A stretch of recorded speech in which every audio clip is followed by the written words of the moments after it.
I know you told your friend you're not okay. And tell me what's wrong and why you never said you felt that way.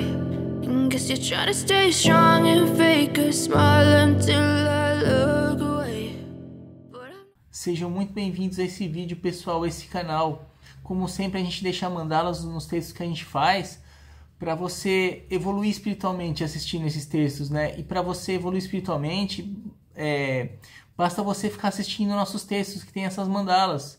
Para não perder nosso canal, se inscreve nele e ative as notificações para você saber quando chegar novos vídeos. Assim você vai ter mais oportunidades e mais para evoluir espiritualmente, se autoconhecer. Sempre um chamado para sua evolução quando chega um vídeo novo nosso. Nessas religiões famosas do Oriente, né, como o hinduísmo, o taoísmo, o budismo, existe uma noção da gente se integrar com tudo que existe. Para eles, nosso autoconhecimento ele leva a essa integração, né, o que eles chamam de integração. Isso no budismo é chamado de shunya ou de vacuidade, que é o que eles chamam de vazio, né, que na verdade não é vazio, né, é plenitude.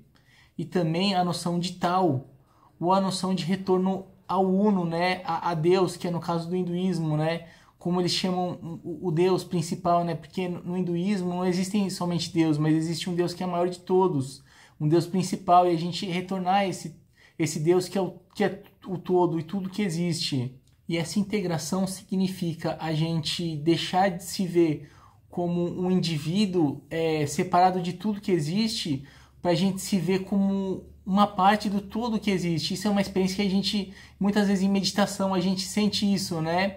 E no caso do budismo e da yoga, tem o conceito de corpos, né? Que a gente vai se libertando de corpos. Primeiro do corpo, eu não sei como é que chama no hinduísmo ou no budismo, mas cada um tem um nome. Mas no esoterismo, eles deram outro nome, que é no esoterismo, no espiritualismo ocidental, né? Que é o corpo astral, que seria que a gente se desprende dele.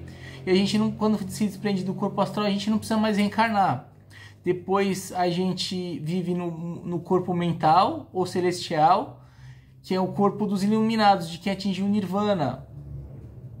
E essas pessoas podem voltar a renascer, mas elas só fazem isso para ajudar os outros, porque não tem mais uma necessidade delas próprias de voltar para cá. Elas voltam aqui por amor. E depois do corpo búdico, né? E quando ela se desprende do corpo búdico, sobra o corpo que é unido ao todo. Uma grande vida que é a vida de tudo que existe. E tanto o budismo quanto o hinduísmo, eles falam isso, né? A gente se integra a essa vida que tudo existe. A gente não se vê mais separado de tudo. A gente nos vemos mais fazendo parte de tudo, né? Esse todo, o taoísmo chama de Tao. O budismo não fala em Deus, né? Mas fala desse todo. O taoísmo também não fala em Deus, mas fala desse todo. O hinduísmo já fala em Deus. E Deus é o tudo, né? É a união de tudo que existe. Porque tudo foi criado com um pedaço de Deus. A integração com Deus existe em todas as religiões, né? Praticamente. No catolicismo é o cristianismo místico, que nasceu na época medieval, com Santo Agostinho. Depois muitos santos famosos fizeram parte desse pensamento, como São Francisco, Madre Teresa de Calcutá e muitos outros, né? E Kierkegaard von Bingen, né? Que não é um santo famoso, mas que eu gosto bastante. O mestre Eckhart, né? Que foi excomungado, mas era um iluminado. Apesar de existir a integração com o todo, a gente não perde a individualidade. Alguns mestres budistas acreditam que a gente perca a individualidade, como é o caso do monge Gensho. Mas não é isso que a gente fala no Ocidente, né? No Ocidente aqui e em muitas outras religiões orientais. A gente não perde a individualidade. Inclusive, para o taoísmo, o autoconhecimento é eterno.